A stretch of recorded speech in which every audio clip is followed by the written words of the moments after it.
the conclusion, we come from Saab, the voice of Michael Case. He also organizes shows, seminars, and workshops on Voice Acting. At present, he owns and manages Creative Voices Productions and also teaches at Princeton for the Society of Film Voice Artists of the Philippines, or SIGA, a group of voice actors and talents he organizes. Aside from his voice acting credentials, he takes pride at being honored as a youth advocate in Washington, D.C., New York, Sydney, and Tokyo for being the founder of a youth organization, Voice of a Youth Network.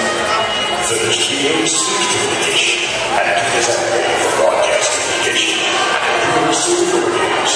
He believes that voice acting is an art that needs to be heard, to recognize, and to be further developed. He's currently one of the board members of the Actors Pilots Association of the Philippines and Animation Council of the Philippines Incorporated. He's also an active member of the Philippine Marketing Association.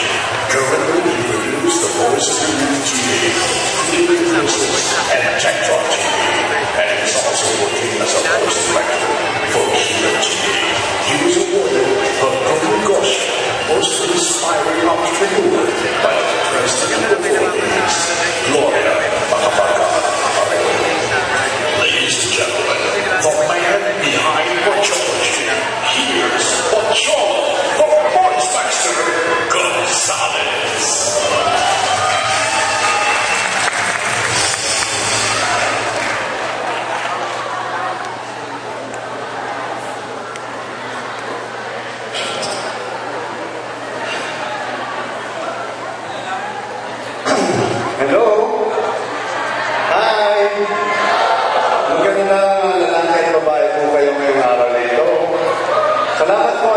Naghintay kayo sa akin. Dapat po actually kanina pa akong 1 p.m. Pero actually meron din po ako lakad sa Manila. Pero dahil mahal ko si Ma'am Grace at si Ron, salamat nga pala sa pag-invite sa amin dito.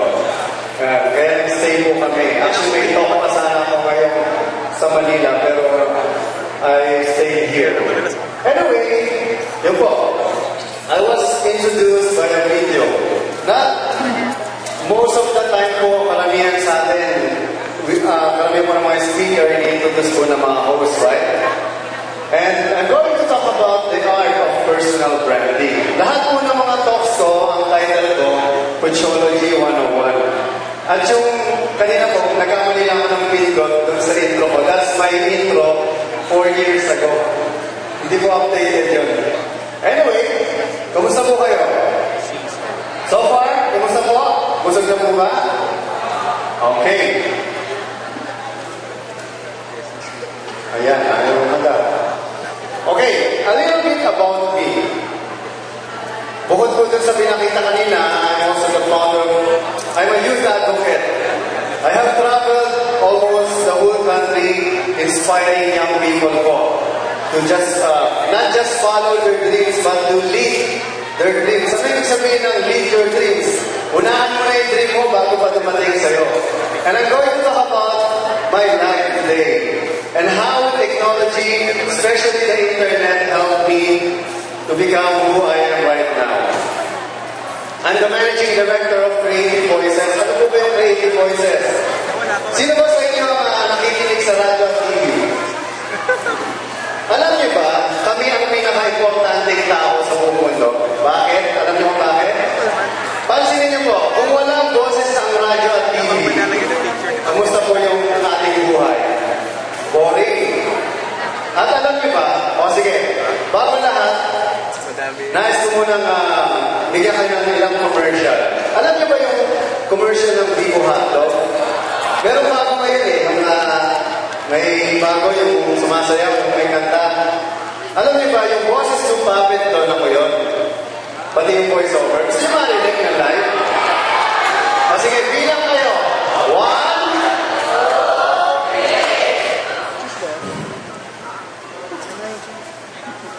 3. Teka, buhay pwede lang. Bagong Vivo! Bagong Vivo! Anong sikreto ng bagong Vivo? Hindi ko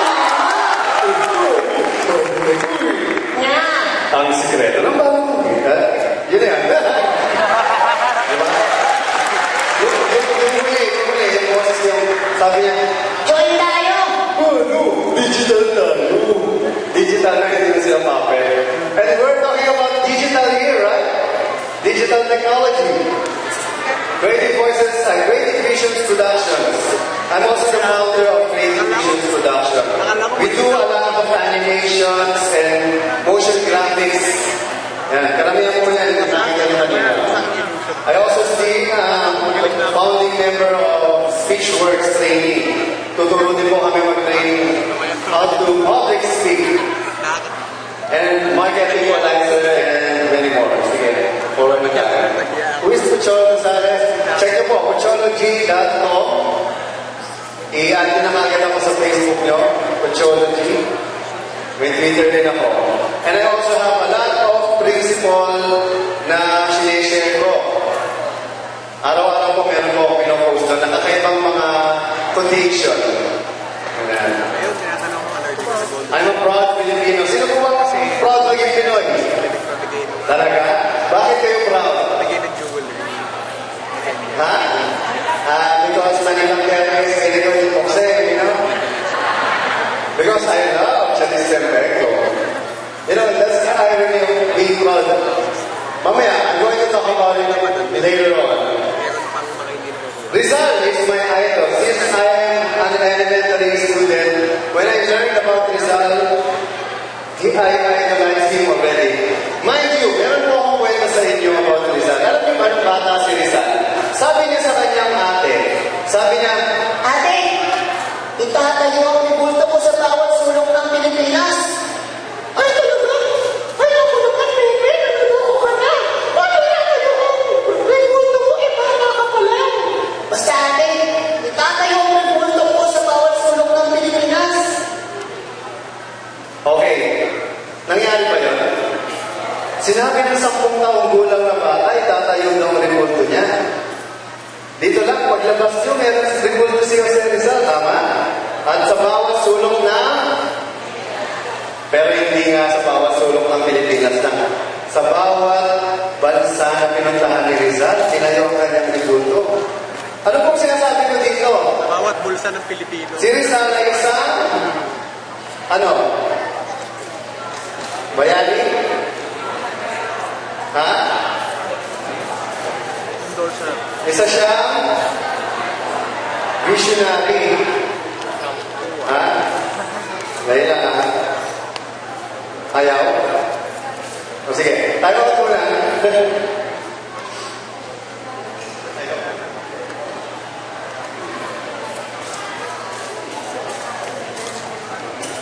Kadapera mo na.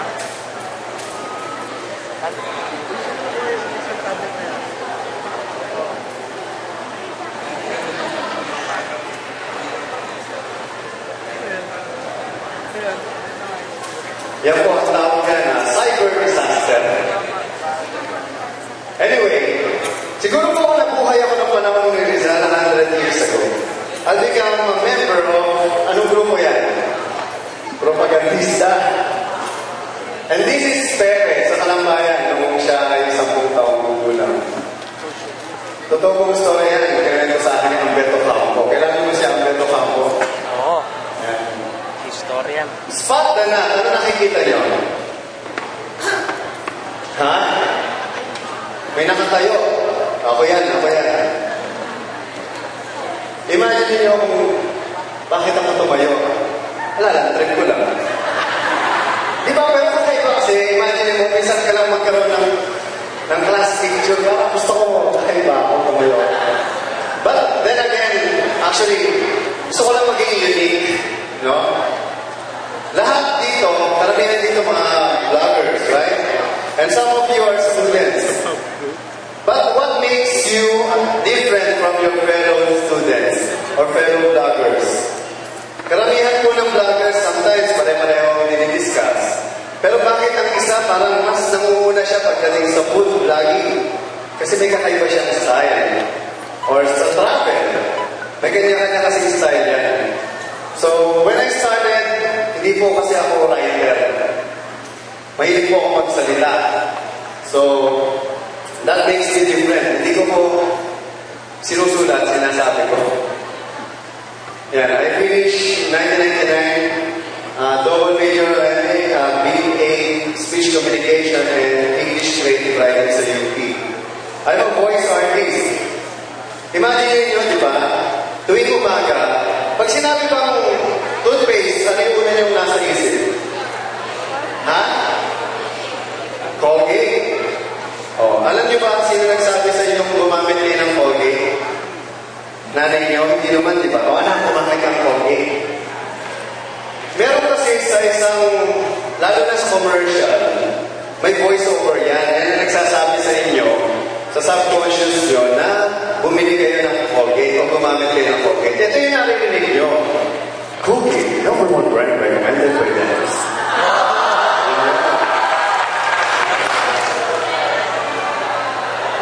I'm also voice talent, dubber, or voice... Lahat po yan, ako po yung nag-boses. I think some of you, mga bata pa, napapanood na yan. Lahat to, ako nag-boses na. Kilala niyo ba to? Yung bata kayo, napapanood yan, elementary pa lang iba dyan. Ako nag-boses kay Chacha. Gusto niyo marinig? Okay, sige. Sabi niya, ganito. Magandang araw sa inyo. Ako pala si Chacha. Bumo Chacha. Bali, kata tayo. Si Bumo si Chacha ay magkakaibigan. Lagi kami magkasama at lagi namapasya. Bubo. Bubo. Bubo Chacha. Yeah. Naaalala niyo mo yun, ha? Ito, kilala niyo. Sa sige, ako yung nag-voice yan. Kawa ka, dude. Ako nga pala sa Michelangelo, bro. And si Cora ng Botron, ako rin yan. Magandang araw sa inyo. Ako nga pala si Cora ng Botron. Botron Force. Talunin ninyo ang kalaban yan. Yan si Starscream, Cybertron, ako nag-boses. Ginaya ko lang yung original, yung boses niya, ganito. Master Megatron, narito po ako para maging mo lang kayo. Ay, pero, kung nanonood kayo ng Hero TV, sino nanonood ng Hero TV dito? Yan. Bale, I used to be a voice director for Hero, pero nag-retire na ako. But I also did the voice of Berkache. Paborito ko siya kasi kamukha siya ni Batman na may lipstick. So, inisip ko, sino kaya ang bagay ng boses dito? So, naisip ko si Boy Abunda. Di ba si Boy Abunda medyo sophisticated? Di ba? Eh, kasi alam mo ba, yung commercial nila ng Maggie, ako yung nag-voice nun eh, yung si Chris Aquino at si Aya yung eksklusibo, susunod, abangan! So, ginawa ko, parang ginaya ko si Berkache. Ganito yung boses niya. Hi! Ako nga pala si Berkache ng Gatchaman. Itong bagay sa akin. Itong bagay sa inyo.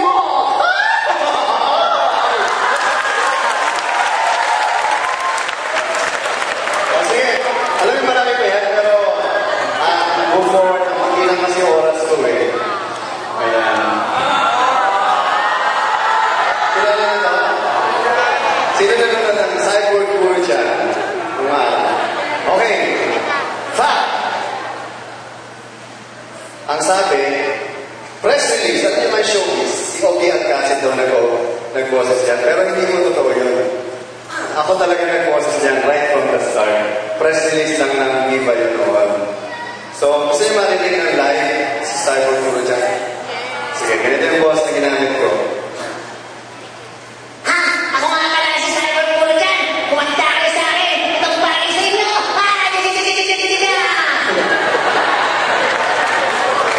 Anyway, tagal na yan ako, mga bata pa kayo.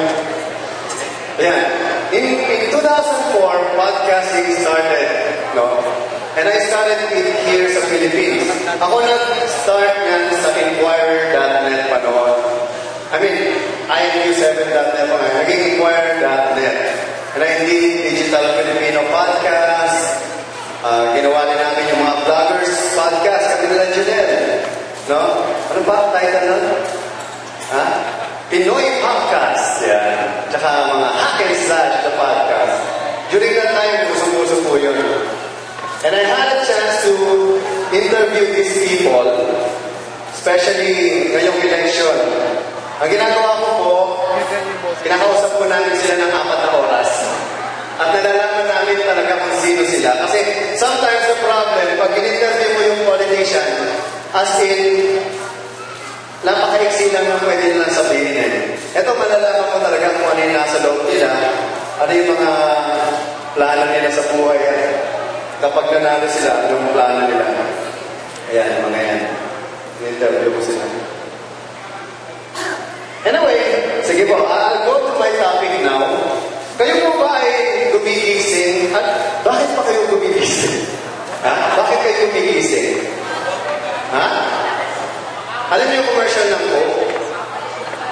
Gumigising ka para, ano? Para matulog ulit.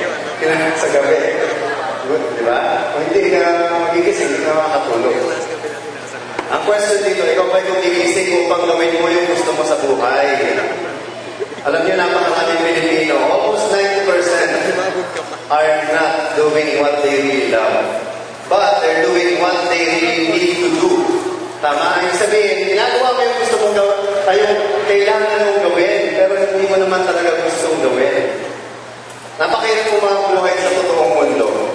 But the good thing about the digital world, you can be someone, no? But imagine kung wala po ang internet, palagi po tayo lahat dito. Okay, what is personal branding? Personal branding is the process of how we market ourselves. Paano natin ibenta yung sarili natin? And your self-perception is how people perceive you. Sabihin mo, ano yung tingin mo sa sarili mo? Yun ka. Pansinin niyo po yung mga pedicab driver, yung mga kakanito. Tingin nila sa sarili nila, magaling sila. Tingin nila sa sarili nila, mataling sila. Kaya kayo lahat nandito, dahil alam ko, lahat tayo may pangarap. At tinitingnan natin kung ano magagawa ng vlogging or internet or social media sa buhay natin bilang isang tao. At yun po yung i-share ko sa inyo ngayon. Okay? So ito po, gusto ko malaman nyo na this costs hardly any money but takes time. Ibig sabihin, wala pong bayad to, libre, especially internet. Pero kailangan nyo pong bigyan ng oras. Pero hindi ko po sinasabing ito yung perfect system at alam niyo na rin po yan. Ayan. Pero kung tingin nyo successful na kayo, maaaring makatulong pa ito sa inyo. Ayan. Okay. Sige, I'll just forward this para before, yan po ang website ko. Yan po ang kauna-unahang kong website noong 19... Walaan niyo ito. Anong taon ito? 1997. Ibig sabihin, gano'n na po ako matagal sa website.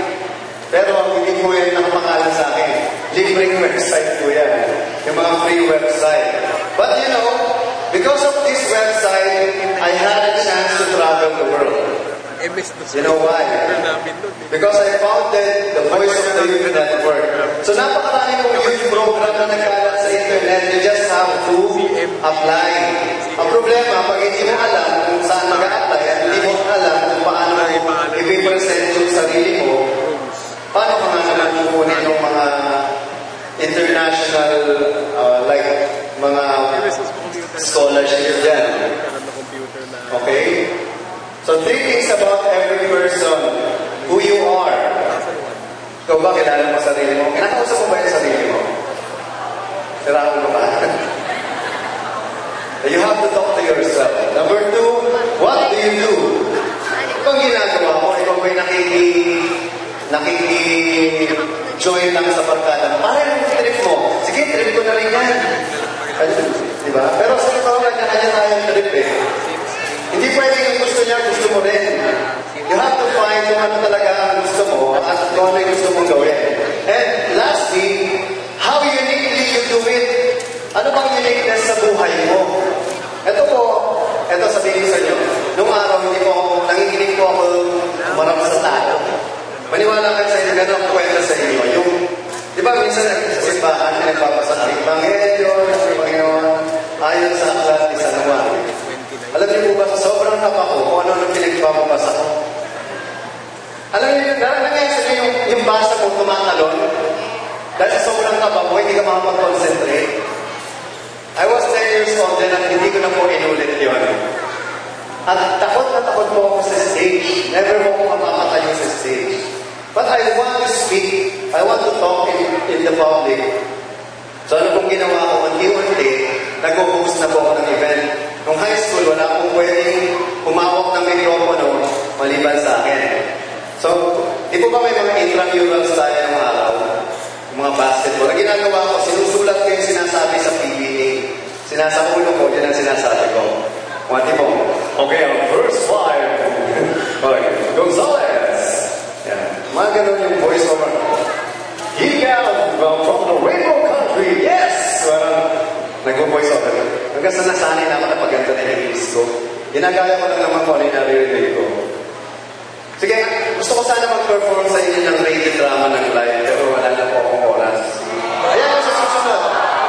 Kasi mas magaling po yung susunod sa aking speaker. Gusto niyo ba? O sige, alam niyo ba kayo na advocate of voice acting as an art? So gusto ko kasi i-promote yung voice acting bilang isang singing. So since isa siyang radio drama, gusto ko lahat kayo umigit. Huwag kayo titigil sa akin, please, ha? Para ma-imagine nyo kung anong meron. Sige lang, ano lang, mga 1 minute lang to. Tigil tayo, sir. Tigil tayo po. Para medyo exciting. Sir, audio. Pahing yung audio.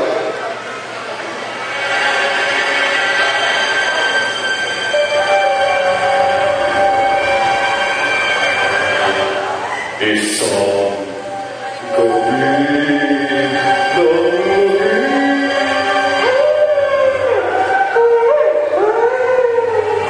si Ugoy at si Lolo Tasyo ay naligaw sa gubatan. Lolo Tasyo, sensya na po kayo, ginabi tayo Kasi naman ikaw ako nakuhan na naruyan sa puno. Ayan tuloy, ginabi na tayo, naliligaw tuloy tayo. Lolo, medyo madilim na po. Magsisila po ako puputulin ko po yung sanga ng puno. Ito po. Yan po, sisilaga ko na po. Ayan, medyo maliwanag na. Ay, ako! Ano yan? Gumagalaw yung puno sa likod mo! Sino ang pumutol sa aking sanga? Lolo, yung puno. Gumagalaw, naging monster. Ay, ako! Huwag kang mag-alala. Hindi mo ba alam? Ako, si Kapitan Gangpong! Kapitan Gangpong! Ho! Kumanda ka sa aking puno. Itong bagay sa'yo! Ha! Shoo! Ito ba? Ha-ha! Nakano kita, puno? Ha-ha! At dyan natatapos ang kwento ni Lolo Tasyo at Ugoy.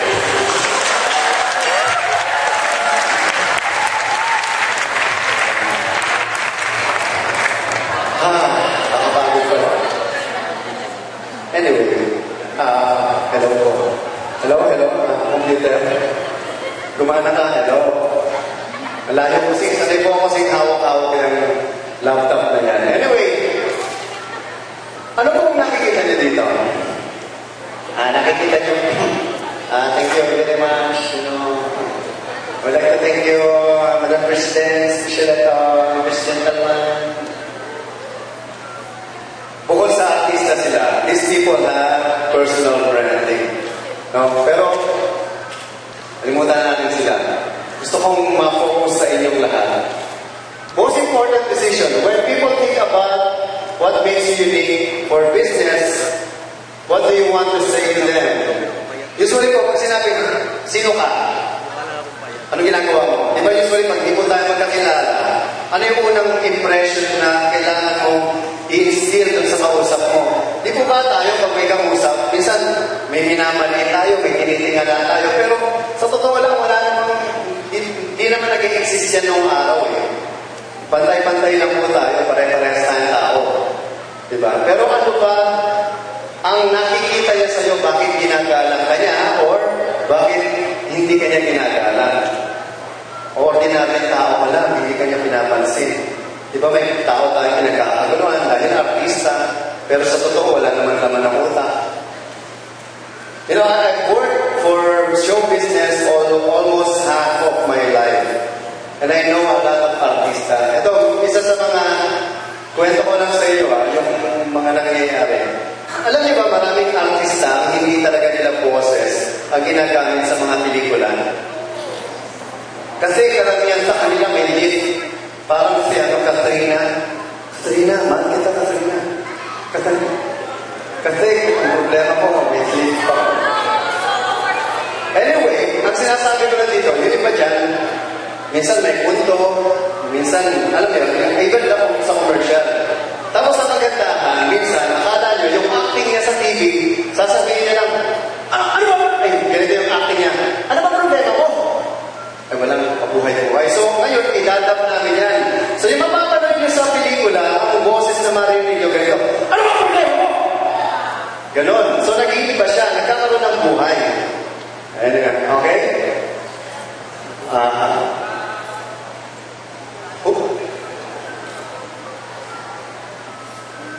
Ayan, forward ko lang. Ano nakikita nyo? Apple? Ano to? Nike? Ano? Sino nagsabi sa inyo? Yan po ay, tawag dyan, golden arches. Ang tawag dito, swoosh. Ito, Apple icon. Bakit natin, pag nakita natin yung logo, yun kagad na nasa isip natin? Because it's branded. No? Kahit kayo, bata kayo, may brand na kayo, di ba? Yung mga top sa inyo. Yung yan, si Boy Dragon. Kasi pag nagsalita, hindi lahat.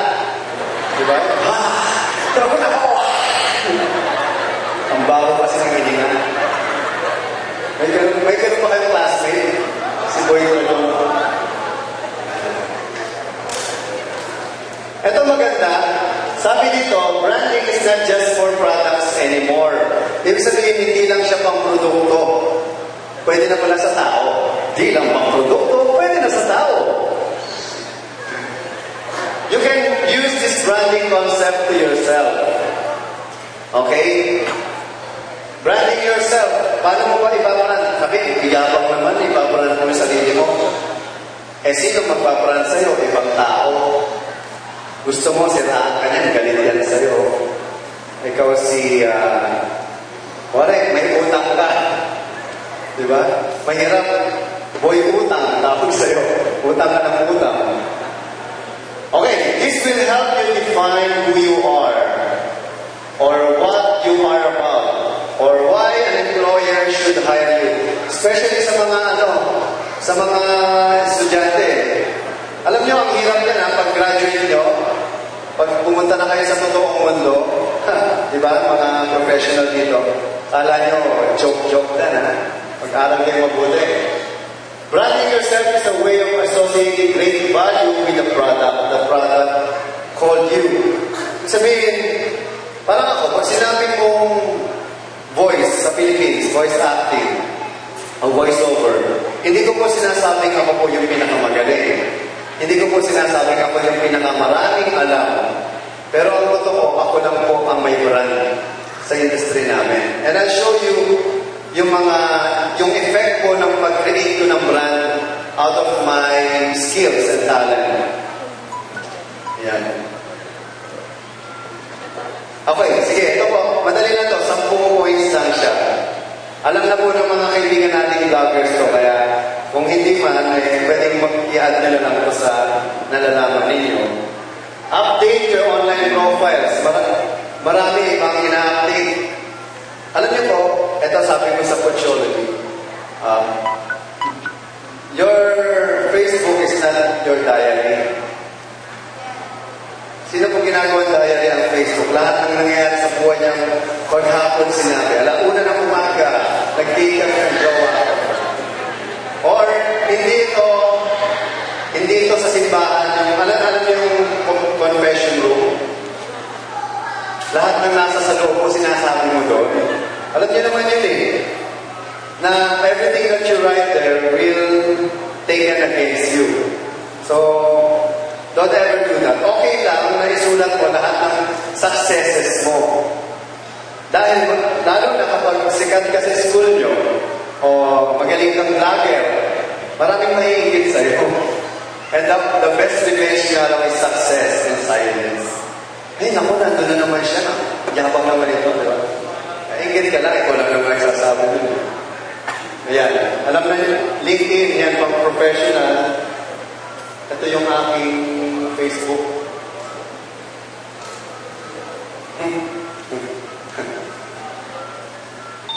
Hello?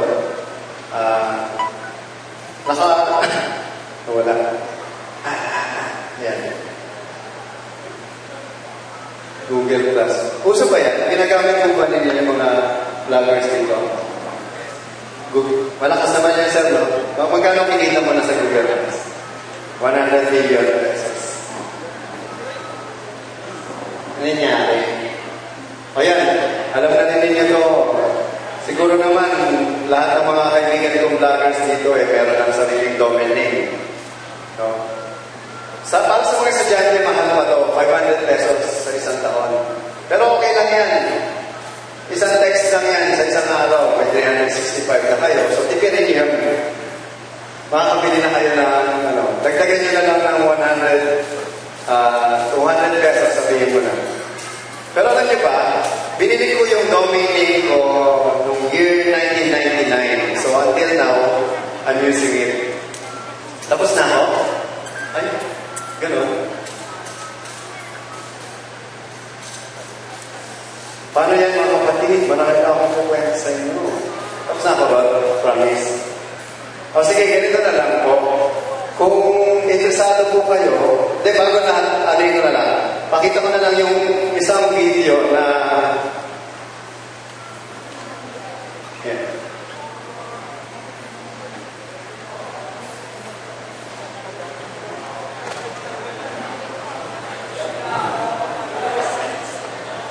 Hindi ko alam, sarap ako. Ito yung dahilan kung bakit ako nag-feature sa more than 80 TV shows. It's the only voice talent na nag-feature sa maraming TV show because I have a personal brand. Conchita Gonzalez has been a voice talent for cartoons and radio plays for 11 years now. As a kid, he would always imitate other people's voices. Dati-dati ay nananailangan pa ng mataganda para mag-boses bayan sa bawat drama o komedya ang ating napapakinggan sa radyo. Ngayon, meron na talaga ang mga bata na siyang nagbibigay buhay sa iba't ibang karakter sa mga storya na sinasagawa. Tulad na lamang ang grupong ito na umiiksena sa programang Pagkakanal sa BUN Buong Radio.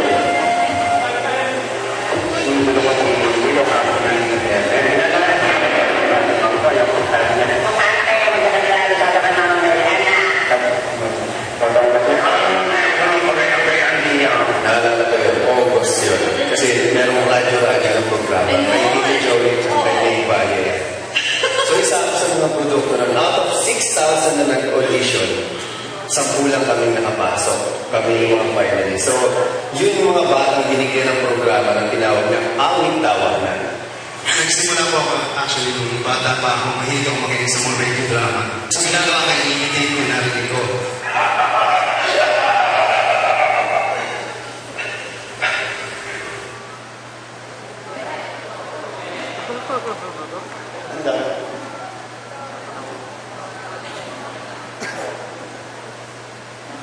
Anyway, alam niyo, marami pa po talagang slides. Pero sorry for that.